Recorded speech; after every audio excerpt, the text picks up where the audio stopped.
नमस्कार दोस्तों, मैं मेघा स्वागत करती हूँ आपका अपने YouTube channel study with Megha Pathak पर। देखिए मैं आप लोगों के लिए जो है राष्ट्रीय पाठ्यचर्या रूपरेखा यानी कि NCF का ऑब्जेक्टिव क्वेश्चन का पार्ट 2 लेकर के आ गई हूँ।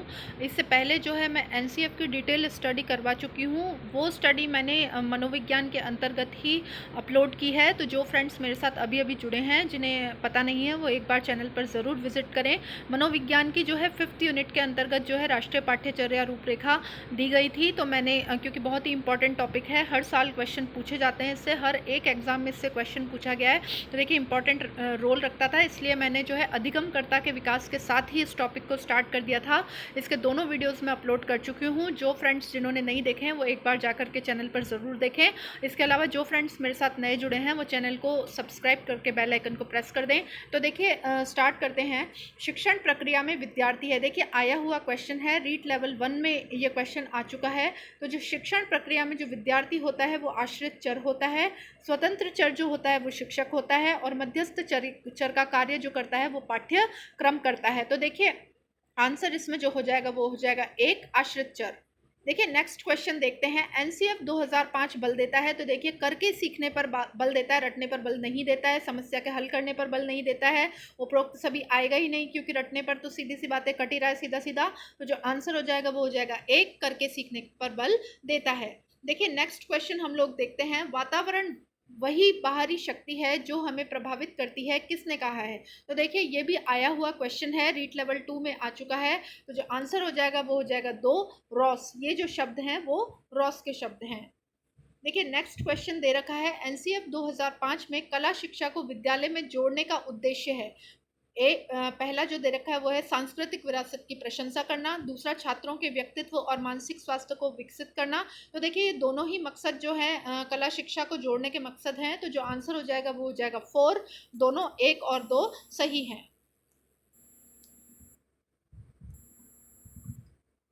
देखिए नेक्स्ट क्वेश्चन दे रखा है, वो हम देख लेते हैं। राष्ट्रीय पाठ्यचर्या रूपरेखा 2005 में शांति शिक्षा को बढ़ावा देने के लिए कुछ क्रियाओं की अनुशंसा की गई थी। पाठ्यक्रम रूपरेखा में निम्नलिखित में से किसे सूचीबद्ध किया गया है? तो देखिए शांति शिक्षा जो है वो मुख्यतः क्या है? उसका अर्थ है महिलाओं के प्रति आदर एवं जिम्मेदारी की दृष्टिकोण विकसित करने के लिए कार्यक्रम आयोजित किए गए। ये जो है शांति शिक्षा का अर्थ ही जो होता है महिलाओं के आदर, महिलाओं के प्रति जो आदर भाव है उसको प्रेजेंट करने के लिए होता है। तो जो आंसर हो जाएगा वो हो जाएगा एक, महिलाओं के प्रति आदर एवं जिम्मेदारी के दृष्टिकोण विकसित करने के लिए कार्यक्रम आयोजित किए गए थे। तो देखिए आप ध्यान रखें, शांति शिक्षा जो है पूछा जा चुका है और आगे भी पूछा जा सकता है। तो देखिए महिलाओं के प्रति आदर से संबंधित जो पॉइंट आएगा वही जो है शांति शिक्षा से जुड़ा हुआ होगा। नेक्स्ट क्वेश्चन है। राष्ट्रीय पाठ्यचर्या की रूपरेखा 2005 में बातचीत की गई है। देखिए पहला जो पॉइंट है, ज्ञान स्थायी है वह दिया जाता है तथा ज्ञान का विकास होता है, इसकी संरचना होती है। ये जो है सबसे सूटेबल पॉइंट है। बाकी के जो पॉइंट है वो है शैक्षिक केंद्र से विषय केंद्र पर हो, विद्यार्थी केंद्रित से अध्यापक केंद्रित। तो देखिए ये सारी उल्टी बातें लिखी हुई हैं। इसमें जो है विद्यार्थी केंद्रित माना गया है और विषय केंद्रित शैक्षिक केंद्रित माना गया है, ना कि विषय केंद्रित। तो देखिए जो आंसर हो जाता है वो हो जाता है एक, ज्ञान स्थायी है वह दिया जाता है तथा ज्ञान से विकास होता है और इसकी संरचना होती है। तो ये आंसर रह जाएगा इसमें। देखिए नेक्स्ट क्वेश्चन दे रखा है। गणित की वर्तमान NCERT पाठ्य पुस्तकें डैश की अनुशंसाओं का ध्यान में रखकर लिखी गई हैं। तो देखिए ये सारी जो पाठ्य पुस्तकें हैं ये राष्ट्रीय पाठ्यचर्या रूपरेखा 2005 जो कि लेटेस्ट नवीनतम जो संशोधन है उसके अंतर्गत जो है उसको ध्यान में रख करके लिखी गई हैं। तो जो आंसर हो जाएगा वो हो जाएगा एक, राष्ट्रीय पाठ्यचर्या की रूपरेखा 2005। सीटेट में आया हुआ क्वेश्चन है ये। देखिए नेक्स्ट क्वेश्चन हम लोग देखते हैं। राष्ट्रीय पाठ्यचर्या की रूपरेखा 2005 की यह अनुशंसा है कि उच्च प्राथमिक स्तर पर विज्ञान शिक्षा को डैश पर बल देना चाहिए। पहला, कक्षा कक्षीय अधिगम को विद्यालय के बाहर की दुनिया के साथ जोड़ने में शिक्षार्थियों की मदद करना। देखिए यही आंसर है, वो आंसर हो जाएगा, क्योंकि देखिए इस तरीके की जो बात है वो कही गई है कि जो ज्ञान हम बच्चे को विद्यालय में दे रहे हैं उसको जो है बाहर के वातावरण से भी जोड़ा जाए। तो देखिए यही आंसर रहेगा इसमें। बाकी का जो है विज्ञान सीखने में अंतर्राष्ट्रीय मानकों को प्राप्त करना, देखिए ये तो कोई बात हुई ही नहीं। शिक्षार्थियों में सामाजिक विषमताओं को न्यूनतम करना, देखिए ये भी नहीं है। शांतिपूर्ण समाज की स्थापना करने के लिए मूल्यों को ज्ञानाधार को बढ़ावा देना, मानवीय मूल्यों के। देखिए हालांकि ये है, लेकिन ये पॉइंट जो है वो सामाजिक विज्ञान के अंतर्गत आता है, ना कि विज्ञान के अंतर्गत। तो जो विज्ञान के अंतर्गत आएगा वो हो जाएगा एक, कक्षीय अधिगम को विद्यालय के बाहर की दुनिया के साथ जोड़ने में शिक्षार्थियों की मदद करने के लिए। देखिए नेक्स्ट क्वेश्चन दे रखा है, एनसीएफ 2005 के लक्ष्य कथन के अनुसार विद्यालयी गणित उस स्थिति में नहीं होता जहां बच्चे, देखिए सीटेट में आया हुआ क्वेश्चन है, गणित का आनंद उठाने के लिए सीखते हैं, गणित को अपने दैनिक जीवन के अनुभवों के रूप में देखते हैं, अर्थपूर्ण समस्याओं को रखते और हल करते हैं, सूत्रों और एल्गोरिदम को कंठस्थ करते हैं। तो देखिए सबसे ज़्यादा नेगेटिव पॉइंट जो है वो चौथा है, बाकी सारे पॉजिटिव पॉइंट हैं और इसमें नहीं दी गई है ये पूछा है। तो देखिए आंसर जो हो जाएगा वो हो जाएगा 4, सूत्रों और एल्गोरिदम को कंठस्थ करते हैं। देखिए नेक्स्ट क्वेश्चन दे रखा है, एनसीएफ 2005 के अनुसार विद्यालयों में गणित शिक्षा का एक मुख्य उद्देश्य यह है। देखिए ये भी सीटेट में आया हुआ क्वेश्चन है, संख्या संबंधी कौशल का विकास करना, समस्या समाधान कौशल का विकास करना, विश्लेषणात्मक योग्यता को पोषित करना और बच्चों की चिंतन प्रक्रिया का गणितीयकरण करना। तो देखिए ये सारी ही जो तीनों पॉइंट दे रखे हैं 1, 2, 3, वो सारे के सारे जो चौथा जो पॉइंट दे रखा है उसमें समाहित हो जाते हैं। तो जो आंसर आएगा वो हो जाएगा 4, बच्चे की चिंतन प्रक्रिया का गणितीयकरण करना।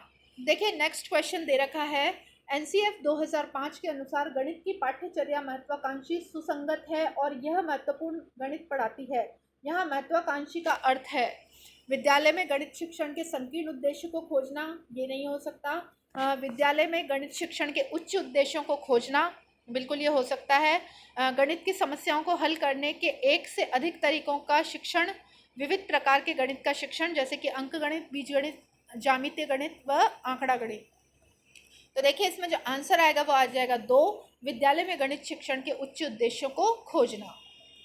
देखिए नेक्स्ट क्वेश्चन दे रखा है, एनसीएफ 2005 ने सर्वाधिक बल दिया है, किस पर बल दिया है? ज्ञान की संरचना पर, अवधारणाओं को रटने पर, ये तो गलत हो जाता है, कठिन सवालों को हल करने पर, ये भी गलत है, तेजी से गणित करने पर। तो देखिए एनसीएफ में जो है जो धारणा दी गई है वो दी गई है तेजी से गणित करने पर। तो जो आंसर हो जाएगा वो हो जाएगा 4, तेजी से गणित करने पर।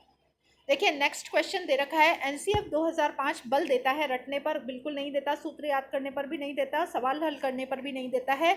ये जो बल देता है वो देता है करके सीखने पर, बालक जो है खुद करके कार्यों को सीखे, इस पर ये बल देता है। तो जो आंसर हो जाएगा वो हो जाएगा 2, करके सीखने पर। देखिए नेक्स्ट क्वेश्चन दे रखा है, एनसीएफ 2005 के अनुसार गणित शिक्षण होना चाहिए बाल केंद्रित, शिक्षक केंद्रित, पाठ्यपुस्तक आधारित, इनमें से सभी। तो देखिए ये जो है ये तो बाल केंद्रित होना चाहिए, ये बिहार टेट में पूछा गया क्वेश्चन है। तो जो पहला जो है इसका आंसर हो जाएगा यानी कि बाल केंद्रित।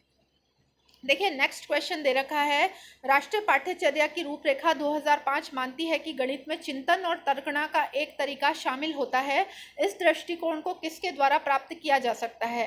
तो देखिए पहला पॉइंट दे रखा है, खोजबीन उपागम का प्रयोग करना, हस्तचालकों का प्रयोग करना, संकल्पनाओं को वास्तविक जीवन से जोड़ना, विद्यालयों को चर्चाओं में शामिल करना। तो देखिए ये जो है यही सबसे ज़्यादा सूटेबल आंसर मुझे लग रहा है। आगे के देख लेते हैं।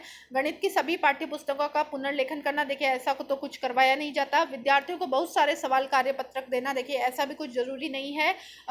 चौथा जो है वो है विद्यार्थियों को विशेष कोचिंग देना, कोचिंग तो पूर्णतः पाबंदित है। तो जो आंसर हो जाएगा वो हो जाएगा पहला, खोजबीन उपागम प्रयोग करना, हस्तचालकों का प्रयोग करना, संकल्पनाओं को वास्तविक जीवन से जोड़ना, विद्यार्थियों को चर्चाओं में शामिल करना। तो देखिए ये कुछ 15 क्वेश्चंस मैं आप लोगों के लिए लेकर के आई थी। प्लीज़ कमेंट बॉक्स में ज़रूर कमेंट करके जाएं कि कितने क्वेश्चंस आप लोगों के सही हुए हैं। देखिए आगे ये टेस्ट नंबर 7 था, आगे जो मैं टेस्ट लेकर के आऊँगी टेस्ट नंबर 8 मैं आप लोगों के लिए लेकर के आऊँगी। एग्ज़ाम तक हम लोग जो है जितना प्रैक्टिस कर सकते हैं उतने क्वेश्चन की यहाँ पर प्रैक्टिस करेंगे।